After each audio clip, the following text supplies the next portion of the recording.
everyone, it's Jack from Cultaholic.com, back again with another news update. Still in the Scott Steiner uniform, as you can see. Feeling quite warm right now, actually, to be honest. It's called Furnace Friday over here in the UK. One of the hottest days of the year so far, and I'm having just the best time. But what's more fun than that is all the news we've got to talk about. So we're going to talk about Matt Riddle and his potential future. Could he be going to WWE? Could he be not? There's been a few clues recently that could give us some sort of indication. We're also going to talk about a big name that is returning to the Mae Young Classic and potentially a front runner for the competition, actually maybe a potential winner. And finally, some news of some WWE contracts that are set to expire very, very soon. So without further ado, let's get straight into it and let's take a look at all of the news. It's so warm.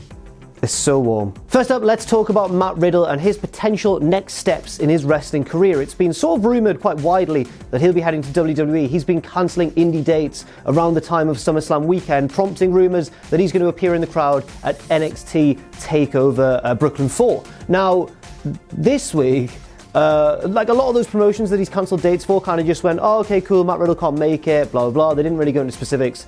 But a CZW show that he was meant to appear on just featured the poster of him. He hasn't cancelled that date, but underneath his picture it says, come and see Matt Riddle in one of his last indie appearances before he joins WWE. Good job, CZW, for maintaining kayfabe there. I mean, I don't know what to think of this. I'm sure it's probably frowned upon by quite a few people as bad business practice, that sort of thing.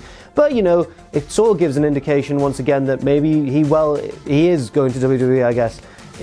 Unless they're playing some sort of elaborate joke, it seems like all the signs are pointing in that direction. Riddle also recently appeared on Sean Waltman or X-Pac's podcast, where he talked about the good relationship he has with WWE, but also the good relationship he has with places like Progress and obviously not New Japan itself, as in he hasn't gone over there to work, but he's wrestled people from New Japan, like, for example, Suzuki over WrestleMania weekend. So without saying too much about WWE themselves, he said that he has a good relationship with them. So it seems as though, yeah, it could be on the cards. We could well see him in the front row at TakeOver Brooklyn 4, and who knows what could be in store following that. Next up, WWE have announced another big name set to return for the Mae Young Classic. Someone who actually competed in last year's Mae Young Classic and is returning to take part in the second tournament, and that person is Toni Storm. Now, Toni Storm was one of the most impressive performers in last year's tournament. She had two of my favourite matches in the tournament, one against Viper, or Piper Niven as she was known in WWE, and also one against the eventual winner, Kairi Sane. So Storm is one of the best women's wrestlers in the world, just easily, you can just say that.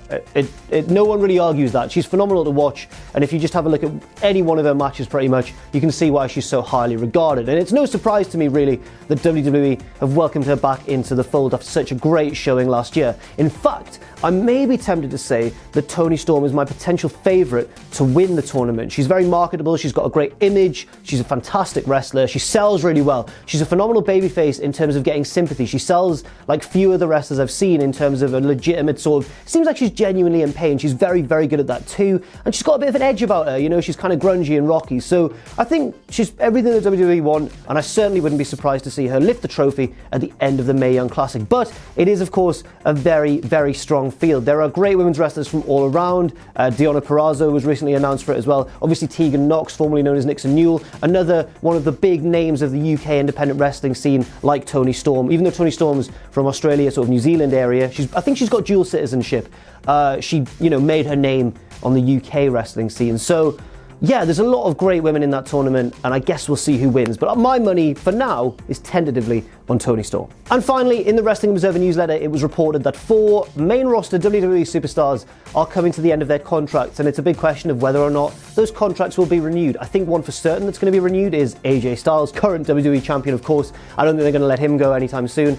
Luke Gallows and Carl Anderson could go either way. Obviously, the tag team divisions are a little bit thin right now, but Gallows and Anderson haven't really caught on like WWE maybe hoped they would have done when they first signed them. But the main interesting one here is Shinsuke Nakamura. Now, according to Meltzer, New Japan are interested in bringing Nakamura back into the fold. That would be a major coup for them.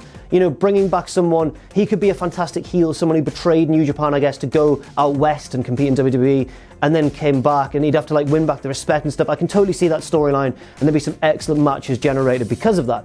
On the other hand, you know, you could say that Nakamura enjoys his time in WWE, and even though, you know, he didn't win the belt at WrestleMania, he's currently the United States champion, and he seems to be slowly carving a niche for himself as a main roster heel, whereas, you know, his time on SmackDown as a babyface wasn't too good. But then we've always got to look back upon his time in NXT as well, where he was truly phenomenal. So that one could go either way. I think the more interesting course of action for us as fans would be to see Nakamura go back to New Japan and really partake in some excellent feuds over there. Renew old rivalries, you know, start new ones as well with the likes of Jay White, Cody maybe.